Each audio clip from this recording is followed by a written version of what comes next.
जय गुरुदेव। आज हम बात करेंगे मृत्यु की तैयारी क्या है।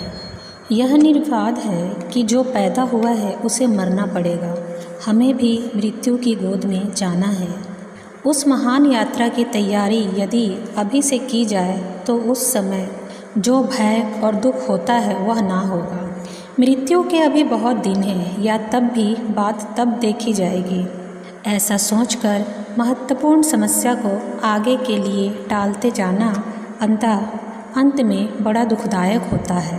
मनुष्य जीवन एक महान उद्देश्य के लिए मिलता है। लाखों करोड़ों योनियां पार करके बड़े समय और श्रम के बाद हमने उसे पाया है।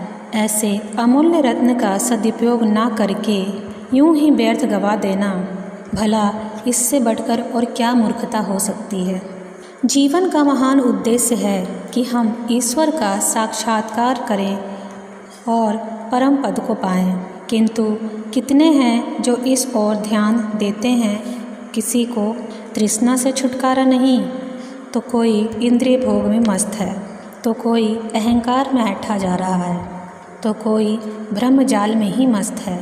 इन विडंबनाओं को उलझाते सुलझाते यह स्वर्ण अवसर बड़ी तीव्रता गति से व्यतीत होता जा रहा है। किंतु हमारा भूमि और भूसी फटकने का कार्यक्रम उसी गति से चलता जाता है, किंतु सिर के ऊपर नाच रही है। मृत्यु को हम अनदेखा कर देते हैं। पल भर का भरोसा नहीं, ना जाने किस घड़ी गला दबा दे। आज क्या क्या मंसूबे बांध रहे हैं।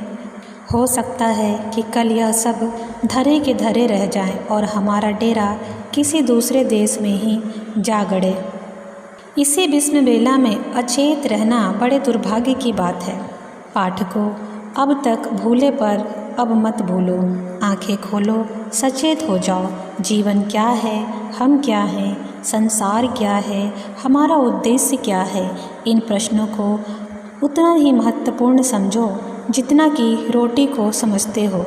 निरंतर इस प्रश्नों का विचार करने से आप उस मार्ग पर चल पड़ेंगे जिसे मृत्यु की तैयारी कहते हैं। जो कम काल में कर सके या जो काम कल करना है, उसका बंधन आज से सोचना होगा। आपकी मृत्यु का समय निर्धारित नहीं है, इसलिए उसकी तैयारी आज से इसी क्षण से आरंभ करना चाहिए। अनासक्ति कर्म योग के तत्व ज्ञान को समझकर हृदयंगम कर लेना मृत्यु की सबसे उत्तम तैयारी है।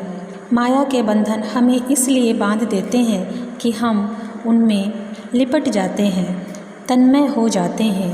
आप नित्य मैं क्या हूँ पुस्तक में बताए हुए साधनों को क्रिया कीजिए और मन में यह धारणा दृढ़ करके प्रतिक्षण प्रयत्न करते रहिए कि मैं अविनाशी निर्विकार सच्चिदानंद आत्मा हूँ। संसार एक क्रीड़ा क्षेत्र में है, मेरी संपत्ति नहीं। यह विश्वास जितने जितने सुदृढ़ होते जाते हैं, मनुष्य के ज्ञान नेत्र उतने ही खुलते जाते हैं। स्त्री, पुत्र, कुटुंब, परिवार का बड़े प्रेम पूर्वक पालन कीजिए। उन्हें अपनी संपत्ति नहीं, पूजा का आधार बनाइए। संपत्ति उपार्जन कीजिए, पर किसी सदुद्देश्य के, ना कि शहद की मक्खियों की तरह कष्ट सहने के लिए। सब काम उसी प्रकार कीजिए जैसे संसारी लोग करते हैं, पर अपना दृष्टिकोण दूसरा रखिए। गिरह बांध लीजिए, बार बार हृदयंगम कर लीजिए कि संसार की वस्तुएं आपकी वस्तु नहीं हैं, दूसरी आत्माएं आपकी गुलाम नहीं हैं। या तो सब कुछ आपका है या कुछ भी आपका नहीं है। या तो मैं कहिए या तू कहिए, मेरा तेरा दोनों एक साथ नहीं रह सकते। बस माया की सारी गांठ इतनी सी ही है।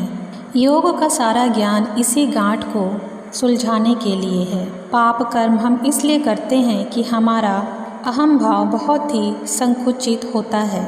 आप अपनी महानता को विस्तृत कीजिए, दूसरों को अपना ही समझिए। पराया कोई नहीं, सब अपने ही हैं। यह अपनापन ऊंचे दर्जे का होना चाहिए।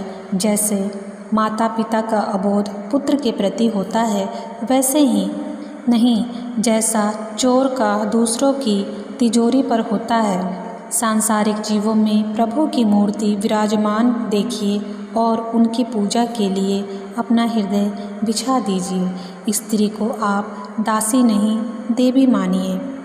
वैसी जैसी मंदिरों में विराजमान रहती है, पुत्र को आप वैसा ही महान समझिए जैसा गणेश जी को मानते हैं। सांसारिक व्यवहार के अनुसार उनके प्रति अपने उत्तरदायित्वों का पालन कीजिए। स्त्री की आवश्यकताएं पूरी कीजिए और पुत्र की शिक्षा दीक्षा में दत्तचित्त रहिए। पर खबरदार, होशियार, सावधान, उन्हें अपनी जायदाद ना मानना, नहीं तो बुरी तरह मारे जाओगे, बड़ा भारी धोखा खाओगे और ऐसी मुसीबत में फंस जाओगे कि बस मामला सुलझाने से नहीं सुलझेगा। संसार के समस्त दुखों का बाप है मोह। जब आप कहते हैं कि मेरी जायदाद इतनी है, तो प्राकृतिक गाल पर तमाचा मारती है और कहती है कि मूर्ख, तो 3 दिन से आकर इस पर अधिकार जमाता है।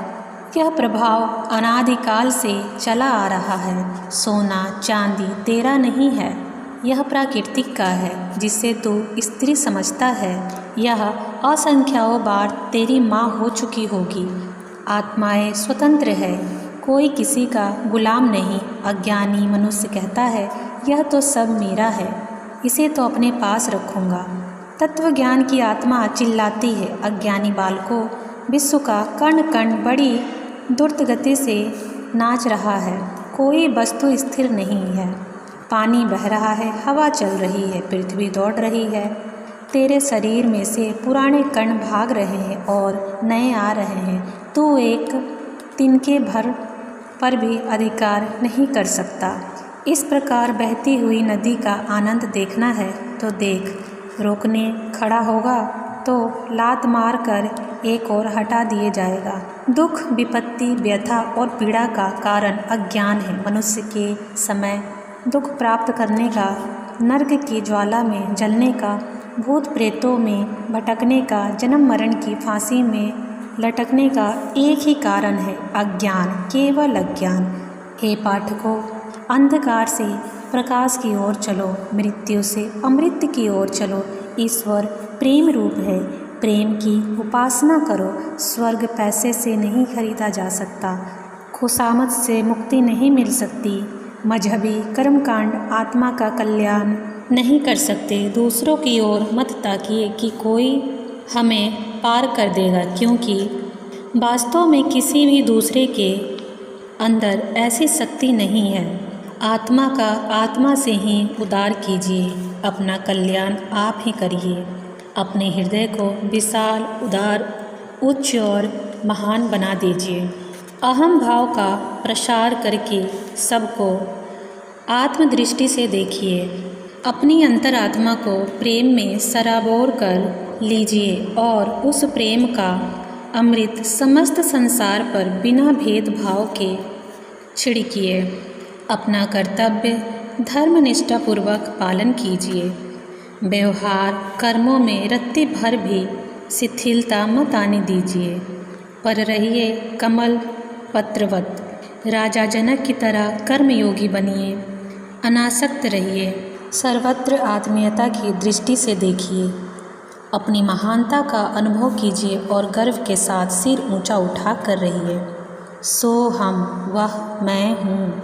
आत्मज्ञान द्वारा आप परलोक की परिपूर्ण आनंदमय बना सकते हैं। मृत्यु फिर आपको दुख ना देगी, वरन एक खेल प्रतीत होगी।